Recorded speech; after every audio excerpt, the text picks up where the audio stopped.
Hello नमस्कार, स्वागत आहे तुमचं माझ्या मराठी ब्लॉग चॅनलमध्ये। तर आज मी तुम्हाला दाखवणार आहे राशनच्या गव्हाच्या चपात्या आपण एकदम टम्म कशा फुगवायच्या ते दाखवणार आहे आणि छान एकदम लुसलुशीत चपाती कशी बनवायची ते बघणार आहोत। तर चला मग आपल्या व्हिडिओला सुरुवात करू। या ठिकाणी मी मोठी वाटी भरून पीठ घेतलेलं आहे। तर हे राशनच्या गव्हाचं पीठ आहे आणि या पिठामध्ये 5 ते 6 चपात्या होतात एक वाटी पिठामध्ये। तर यात टाकायचं चवीपुरतं मीठ आणि अर्धा पाऊण चमचा तेल। तर आता हे छान तेल आपण ह्यामध्ये तेल आणि मीठ अगोदर चांगलं मिक्स करून घ्यायचं आणि थोडं थोडं पाणी टाकून आपल्याला आता हे कणिक मळून घ्यायचं आहे। जास्त पाणी एकदाच टाकायचं नाही। तर 1.5 वाटीच्या आसपास पाणी लागतं छोट्या वाटीनं।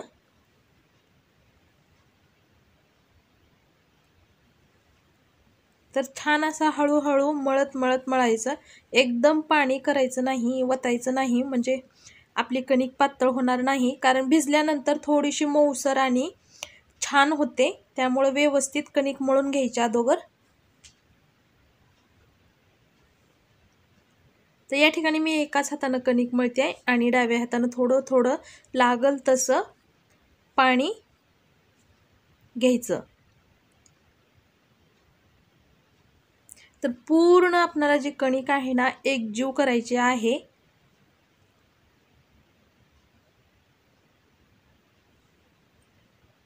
तर छान असा आता गोळा बनायला सुरुवात झालेली आहे।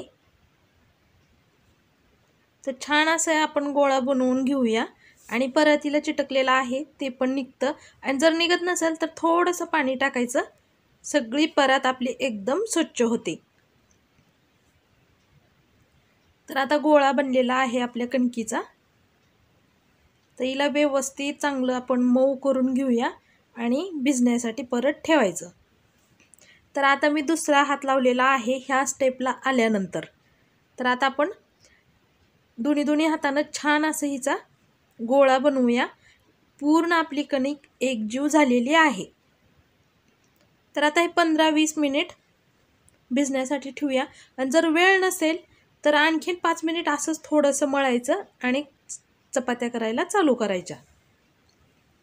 तर बघा आपली कणकीचा गोळा मस्त झालेला आहे, एकजीव झालेला आहे आणि बघा कसा मऊसर झालेला आहे। तर हे 10-15 मिनिट भिजल्यानंतर परत थोडंसं आपण हलकंसं मऊ करून घ्यायचं, म्हणजे याला मर्दून घेतला असं म्हणतात गावाकडं।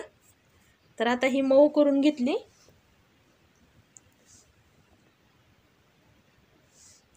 तर अगोदरच्या पिठाच्या गोळ्यात आणि आत्ताच्या गोळ्यात तुम्हाला कसं दिसते बघा, एकदम असं भिजली मऊसरपणा आलेला आहे। तर आपण आता चपात्या बनवायला सुरुवात करूया। तर छान असं मऊ आपलं पीठ भिजलेलं आहे। तर मी गोळे बनवलेली नाही, तर करत करतच गोळे बनवून घेणार आहे। तर अगोदर आपण गोळा असा छोटासा लाटून घेऊया। मी इथं पीठ लावलेलं नाही, तर आता तेल लावते मी आणि आपण जसं मोदकाला थोडंसं वरून कोरडं पीठ टाकायचं आणि आपण जसं मोदकाला ही करतो ना, म्हणजे मोदकाचं सारण भरल्यानंतर जसं मोदक बनवतो तशा पद्धतीचं। आणि पुढे तुम्हाला मी 4 पदरीची पण चपाती दाखवणार आहे। तर आता थोडंसं पोलपाटाला पीठ लावून घेतलं चपातीला पण, आणि जे आपला जो भाग असतो आपण जे सगळं हे करून घेतलेलं आहे जोडून, ते वर घ्यायचा आणि व्यवस्थित आता आपली चपाती लाटायची। आणि ह्या स्टेपला थोडीशी मोठी झाल्यानंतर थोडंसं पीठ लावून घ्यायचं, म्हणजे आपल्याला लाटायला सोपं पडतं। तर राशनच्या पिठाची पण टम्म अशी चपाती फुगू शकते जर अशा स्टेप बाय स्टेप पद्धतीनं केलं तर। तर बघा आपली आता इथे चपाती लाटून झालेली आहे। तुम्हाला जितकी मोठी छोटी म्हणजे रेग्युलर तुम्ही कशा बनवता त्या पद्धतीनं बनवलं तरीही चालतं। मी थोड्याशा मोठ्याच बनवते, जास्त लहान नाही बनवत। तर गावाकडे अशा मोठ्या मोठ्या चपात्या असतात, तवा भरून पोलपाट भरून। तर आपली चपाती तयार झालेली, आता भाजूया। तर इथं तवा गरम झालेला आहे, थोडंसं त्यावर तेल टाकलं आणि ही आपली चपाती. तर आता चपातीला खालून असं थोडे थोडे बबल्स म्हणजे फुगे येत आहेत, तुम्ही पाहू शकता.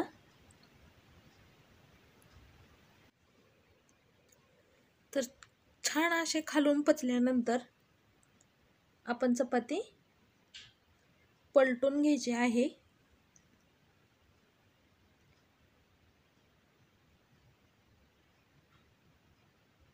तर खालून आता बघा तुम्ही आपली चपाती भाजलेली आहे.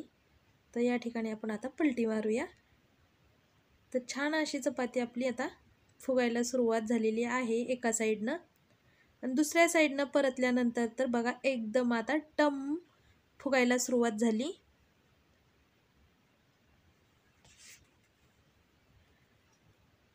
तर पहा, पूर्ण याच्यामध्ये आता आपल्या चपातीमध्ये वाफ भरत आहे. आता वरून आपण तेल लावायचं आहे ह्या स्टेपला आल्यानंतर, आणि आता खालच्या बाजूनं पण छान असं, आणि इथं आता ही जास्त वाफ भरल्यामुळं ना चपाती आता इथं फुटलेली आहे. तर परत जर आपण हिला आणखीन पालतं घातलं तर तव्यावरती वाफ जात नाही, आणि तुम्हाला दिसतं या ठिकाणी. तर जास्त पातळ केल्यामुळं हे लवकर म्हणजे असं फुटते. थोडीशी जर जाडसर लाटलं तर चपाती आपली फुटत नाही, पण मी थोड्याशा पातळच लाटते, म्हणजे जास्त पातळ नाही आणि जास्त जाडही नाही अशा पद्धतीची. तर पहा, या ठिकाणी टम अशी आपली चपाती फुगून तयार आहे.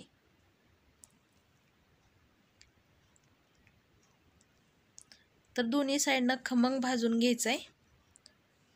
तर चवीपुरतं मीठ आणि छान लाटणं व्यवस्थित भाजलं तर एक नंबर चपाती आपली तयार होती.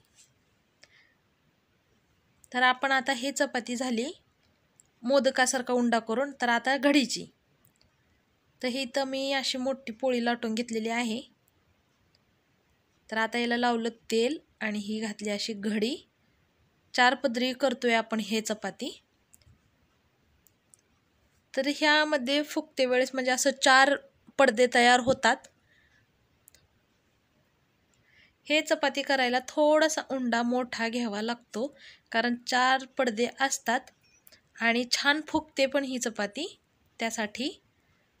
तर अशा पद्धतीनं लाटून घ्यायचं, आणि थोडीशी मोठी झाली, एक टूचभर आपल्या चपातीचा आकार झाला की कोरडं पीठ लावून घ्यायचं आणि व्यवस्थित लाटायचं.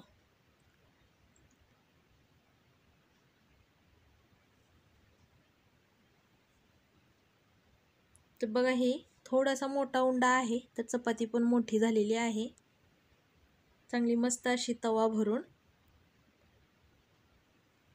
आणि ही 4 पदरी चपाती आहे. तर दररोज मी 4 पदरी चपात्या घरामध्ये बनवते. तर आता तवा गरम झालेला आहे, थोडंसं तेल टाकायचं तव्यावरती आणि हे चपाती भाजायला.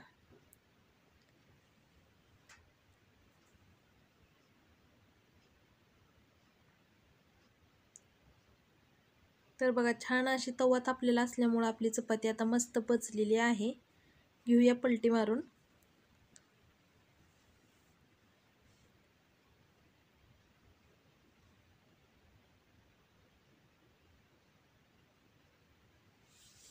तर ही 4 पदरी चपाती तर बघा लगेच फुगायला सुरुवात झाली.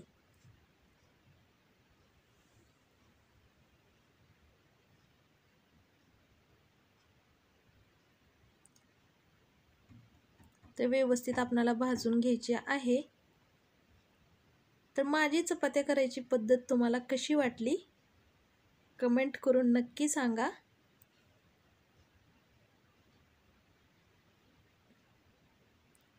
व्हिडिओ पूर्ण पाहिल्याबद्दल अगदी मनापासून खूप खूप धन्यवाद. तर राशनच्या पिठाच्या मस्त अशा चपात्या आपण बनवलेल्या आहेत. व्हिडिओ पूर्ण पाहिल्याबद्दल धन्यवाद.